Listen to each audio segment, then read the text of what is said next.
මම මේ යන ගමනේ කෙලවරම තියෙන්නේ මොකක්ද? මගේ ජීවිතයේ අන්තිම බලාපොරොත්තුව මොකක්ද?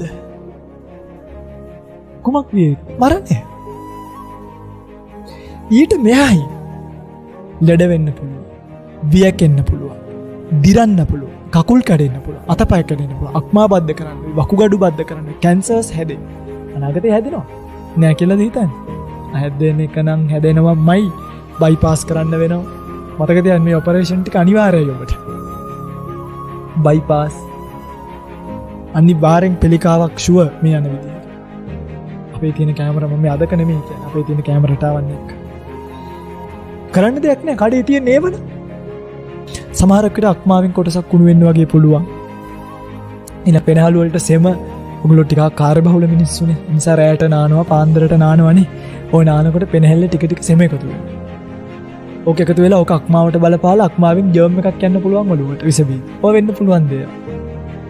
නොහිතන වෙලාවල් වල ওই දේවල් වලට පත් වෙන්න ඔබට සිද්ධ වෙනවා. මේ තමයි අපේ ජීවිතය අතාරන්නේ.